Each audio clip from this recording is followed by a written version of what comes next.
على كوني بنزور والله في ميم هذا تقريبا دقنجي يا راجل كريا راجو كاريا طفيكو هم اوتو اوتو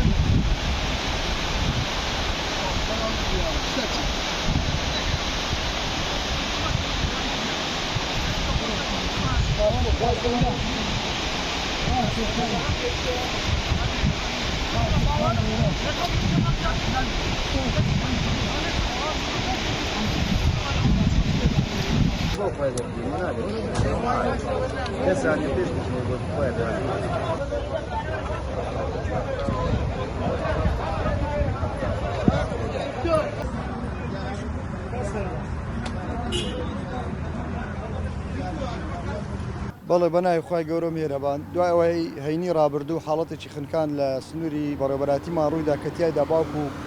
منداڵش تەمەەن 5 ساڵی بوونە قوربانی سەرەتا تەرمی باوکەکە دۆزرایەوە وە تیمەکانمان بە بەردەوام بۆ ماوەی 7 ڕۆژ لە گەڕان بەردەوام بوون بە هاوکاری خەڵکی خۆبەخشی ناوچەکە بە سەرپەرشتی بەڕێز بەڕێوەبەری بەڕێوەبەراتیمان و بەڕێز سەرپەرشتیاری دارەی سەر بەخۆی سۆران هەوڵێکی زۆر درا ئەمڕۆ بە هاوکاری خۆبەخشانی ناوچەکە توانرا کاتژمێر 15 و 20 خولەک تەرمی منداڵەکە بدۆزرێتەوە دواتر ڕەوانەی نەخۆشخانەی پزیشکی دادی لە سۆران کرا و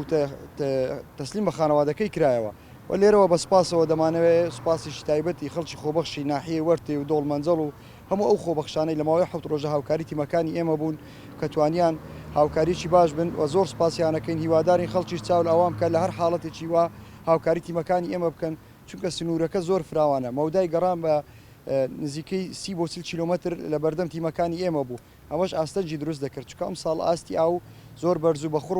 و لەبەر ئەوەی منداڵەکەش تەمەنی 5 ساڵان بوو و چێشی سووک بوو پێشبینیمان دەکرد کە لە شوێنی ڕووداوەکە زۆر دوورکەوێتەوە و لە دووری 20 کیلومتر لە شوێنی ڕووداوەکە بەنزیکراوەی تەرمەکەی دۆزرایەوە.